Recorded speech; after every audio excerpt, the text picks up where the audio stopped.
どうも皆さんこんにちは、ちたろうでございます。いつもご視聴ありがとうございます。今回はジムニーのマフラー交換ということでやっていきたいと思います。今回装着するのはオフロードサービスタニグチさんから出しているコンペマフラー R に変えていきたいと思います。こちらのマフラーは JB64、74ともに共通のマフラーとなっています。3ピース構造に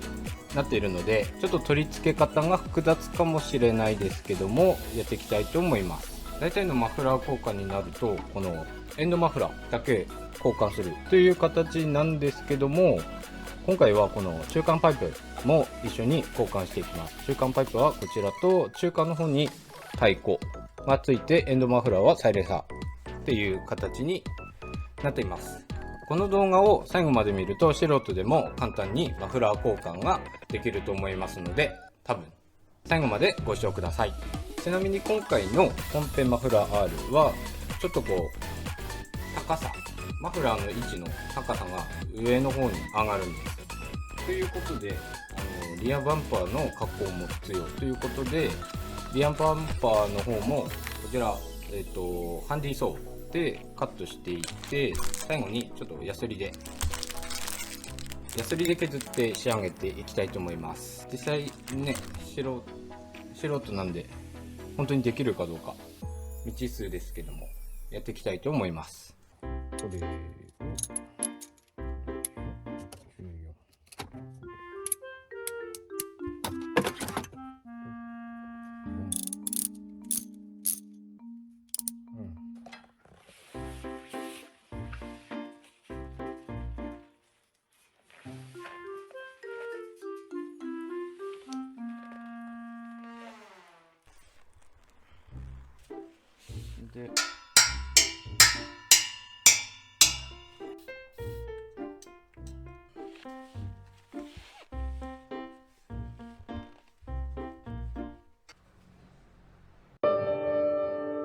はい、では結果的に素人だと無理でした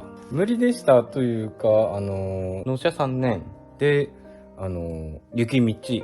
ということもあって、結構下のマフラーのらへんが錆びていたのもあったのと、あと固着してて、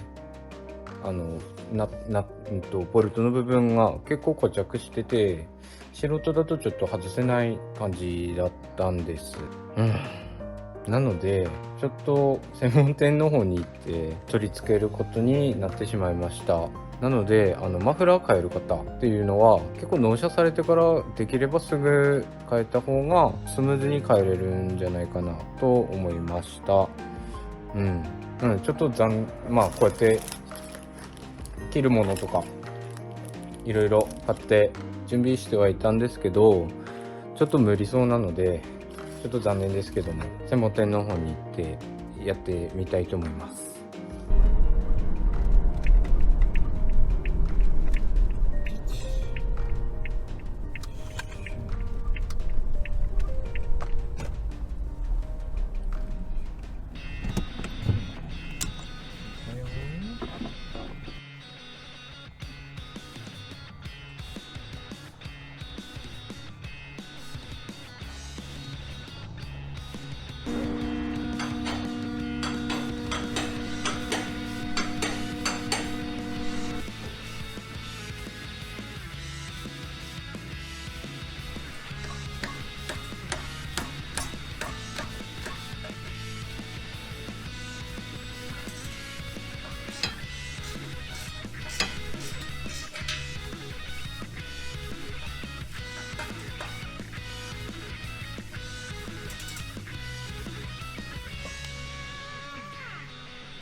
多少課題ですね。課題ですね。